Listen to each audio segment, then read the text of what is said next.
আজকে আমরা এক ঐতিহাসিক দিন আমাদের জাতীয় জীবনে, বিশেষত আমরা যারা এই গণ অভ্যুত্থান প্রত্যক্ষ করেছি, অংশগ্রহণ করেছি।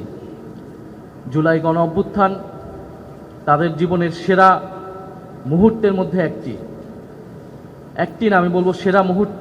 হয়তো এরকম আর কোনো মুহূর্ত আমাদের জীবনে আসবে না। আজকে আমরা সকলে একসাথে স্মরণ করতে পারছি এই সংসদ সচিবালয়ে, জাতীয় সংসদে। এটা আমাদের জন্য অনেক ভালো লাগার বিষয়, কারণ 2 বছর আগে এই সংসদে শাহবাগ থেকে 2024-এর 5ই আগস্ট আমরা এসেছিলাম ছাত্র জনতার মিছিল নিয়ে এই সংসদকে মুক্ত করতে, ফ্যাসিবাদ মুক্ত করতে, এই দেশকে ফ্যাসিবাদ মুক্ত করতে। এবং এই গণ অভ্যুত্থানকে আমরা শহীদদের জন্য, আহতদের লক্ষ্যে আমরা ঘোষণা করেছিলাম যে তাদের এই গণ অভ্যুত্থানের সকল কৃতিত্ব জুলাই গণ অভ্যুত্থানের শহীদদের এবং আহত যোদ্ধাদের। আজকের দিনে আমি আরও স্মরণ করি আমাদের বাংলাদেশের জাতীয় ইতিহাসের বিগত 16 বছরের ফ্যাসিবাদ বিরোধী আন্দোলনের যিনি নেতৃত্ব দিয়েছেন, প্রতীক ছিলেন বেগম খালেদা জিয়া। ওনাকেও শ্রদ্ধা করে আজকে স্মরণ করছি। এবং আমি এর আগেও বিভিন্ন বক্তব্যে বলেছি যে জুলাই গণ অভ্যুত্থান বাংলাদেশের ইতিহাসের বিগত সকল গণতান্ত্রিক আন্দোলন, স্বাধীনতা আন্দোলন, আমাদের উপনিবেশ বিরোধী আন্দোলন, সব কিছু গণ আন্দোলনের ধারাবাহিকতাই হচ্ছে জুলাই গণ অভ্যুত্থান।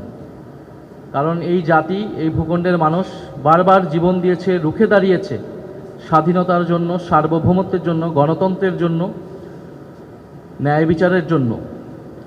বিগত 16 বছরে বাংলাদেশে যে অভিজ্ঞতার মধ্য দিয়ে আমরা গিয়েছি, এটা বলার অপেক্ষা রাখে না। বাংলাদেশের ইতিহাসে সবচেয়ে নিকৃষ্টতম সময়, যেখানে বাংলাদেশের সকল রাষ্ট্রীয় প্রতিষ্ঠানকে ধ্বংস করে ফেলা হয়েছিল,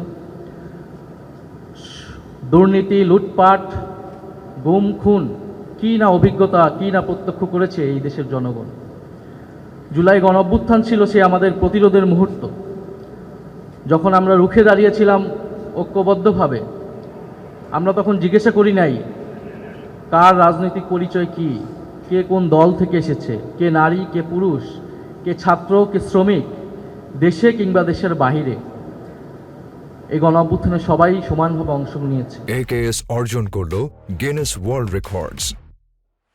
AKS আমাদের সাংবাদিক ভাই বোন থেকে শুরু করে সাংস্কৃতিক কর্মী, আলেম সমাজ, এমনকি শেষের দিকে আমাদের সেনাবাহিনীর অফিসার, সৈনিকরাও এই আন্দোলনে প্রত্যক্ষভাবে সমর্থন দিয়েছে, এই গণ অভ্যুত্থানকে সংগঠিত করতে সহায়তা করেছে।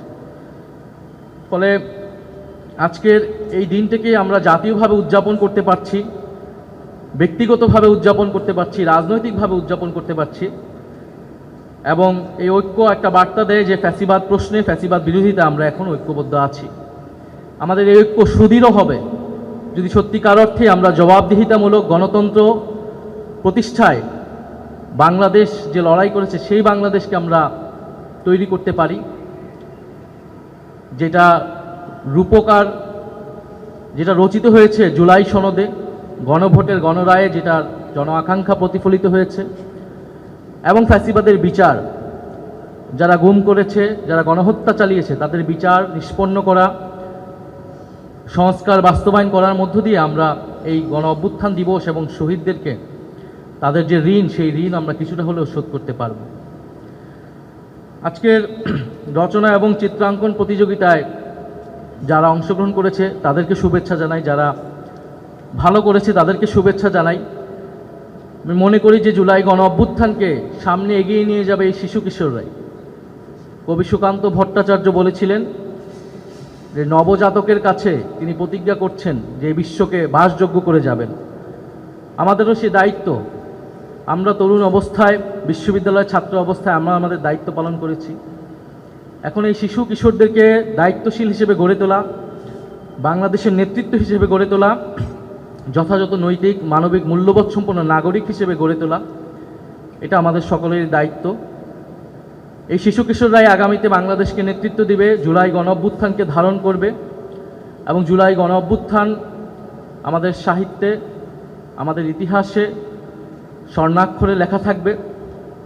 এই ধরনের আয়োজনকে এই জন্য আমি স্বাগত জানাচ্ছি এবং সংসদ সচিবালয়কে আমি ধন্যবাদ জানাচ্ছি। জুলাই গণ অভ্যুত্থান যেহেতু আমাদের একটা জাতীয় দিবস, আমরা জাতীয়ভাবে এটা পালন করছি। আমরা অতীতে দেখেছি যে এই ধরনের জাতীয় দিবসগুলোতে রাজনৈতিক পক্ষগুলা এক হতে পারে না, একসাথে উদযাপন করতে পারে না। আমাদের এটা একত্রে উদযাপন করা উচিত, বাংলাদেশকে ঐক্যবদ্ধ রাখতে হলে। কিন্তু দুঃখের বিষয়, যেহেতু এখানে জাতীয় নেতৃবৃন্দ আছেন, মহামান্য রাষ্ট্রপতি আছেন, আজকেও কিছু বিবৃতিকর ঘটনা ঘটেছে, মহামান্য রাষ্ট্রপতির উপস্থিতিতে ঘটেছেন, সেটার জন্য আমরা সবাই বিব্রত। এবং সারা দেশের বিভিন্ন জায়গায়, বিভিন্ন জেলায় আমরা এরকম বিভাজন দেখেছি। তো এটা আমাদের কারোর জন্যই কাম্য নয়। আমরা জাতীয় অনুষ্ঠানে আশা করব যে সার্বজনীনভাবে এই অনুষ্ঠানটা পরিচালনা করা হবে, সার্বজনীন বক্তব্য, সার্বজনীন ইতিহাস সেখানে উপস্থাপন করা হবে, যাতে আমরা সকলেই সেটাকে সমানভাবে অংশীদারিত্ব অনুভব করতে পারি। এবং দিন শেষে তো এই জুলাই গণ অভ্যুত্থান জনগণের, সেই জনগণের কৃতিত্ব যাতে জনগণকে আমরা ফিরিয়ে দিতে পারি।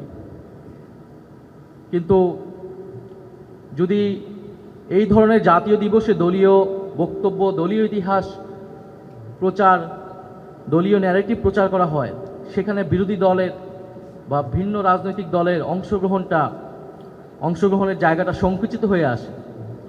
ফলে আমরা আশা করব যে এই বাংলাদেশ আমরা গণ অভ্যুত্থানের পরে পেয়েছি, আমরা আমাদের রাজনৈতিক সংস্কৃতিতে এটা পরিবর্তন আনব, যাতে আমরা জুলাই গণ অভ্যুত্থান দিবস এবং এটার যে স্পিরিট, যে গণতান্ত্রিক এবং বৈষম্যহীন বাংলাদেশ, সেটা আমরা ঐক্যবদ্ধভাবে উদযাপন করব। আমাদের রাজনৈতিক মত থাকবে, ভিন্ন মত থাকবে, সমালোচনা থাকবে, কিন্তু জাতীয় প্রশ্নে মহামান্য রাষ্ট্রপতি যেখানে উপস্থিত থাকবেন, সেখানে আমরা সার্বজনীনভাবে, ঐক্যবদ্ধভাবে আমরা জাতীয়ভাবে আমাদের জাতীয় ইতিহাস চর্চা করতে চাই, জাতীয় দিবসগুলোকে আমরা উদযাপন করতে চাই।